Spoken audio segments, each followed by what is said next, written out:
everybody, happy Thursday. Now today's question actually comes, I believe, from a live stream where we were talking about it and there was so much to say that I thought we should make a video of it. So let's just jump into it. And the question is, Katie, why doesn't EMDR always work? And this was in reference to a conversation about dissociation and the freeze state and why EMDR doesn't work for us when we're in those.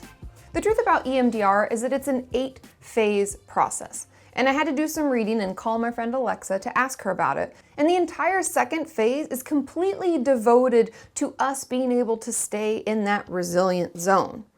Meaning, during this phase, they teach you different relaxation techniques and you learn new coping skills and ways to manage the emotional distress that can come up when we're processing through a trauma. And so there's a lot of different tools and techniques that you will try, see if they work, tell them yes or no. And these tools are supposed to not only help us in session, stay in that resilient zone, but also help us when we're out of session, manage what may come up during the process. Because as we know, when we start processing through a trauma, we can have an increased amount of flashbacks. We can have night terrors and issues where we wake up with a horrible nightmare that felt like we were right back in that trauma. And so as those things are kind of occurring, they want you to have some tools to help you feel better. And they spend so much time in phase 2 helping us manage the emotional distress and having tools and techniques to use because our brain cannot reprocess what it can't focus on. And so if we can't stay focused, that could be fight or flight, meaning like, I gotta get out of here, I can't handle it. We go into kind of like a panic attack feeling, or even the freeze when we dissociate and our brain kind of pulls the ripcord. Whichever way our brain tries to cope, it can't reprocess when it's out of the resilient zone because it can't focus. It can't talk about it in detail. It can't stay with the moment, as uncomfortable as it may be, and continue the conversation. And the overall reason that they believe EMDR works, there's still a ton of research being done and a lot more that need to find out, but our brain does the bilateral stimulation, meaning our eyes dart left to right during our REM sleep.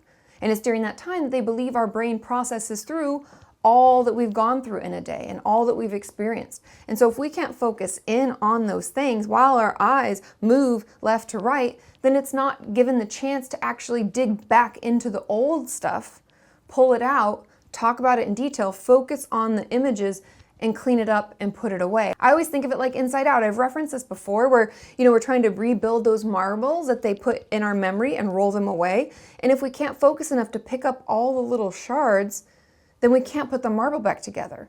And so that is, in a nutshell or in a marble, why EMDR does not work for everyone. And if we aren't able to stay present and to stay in that resilient zone during the process, then we're not gonna get very far.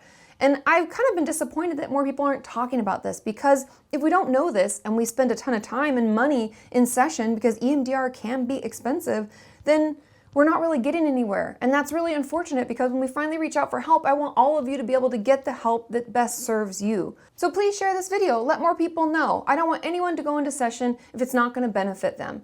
And that's why I believe EMDR is best as a supplement to individual therapy. And it should be something that your therapist refers you out to so that you can get that treatment and come back. Because it's short term, it's focused on trauma, but it can really be healing when we need it. And please let us know in the comments what your experience has been. Have you been to EMDR? Did it work or not work for you? Did anybody tell you why that was? Let us know. And if you're new to my channel, make sure you subscribe and turn on your notifications because I put out videos twice a week and you don't want to miss them. And I will see you next time. Bye.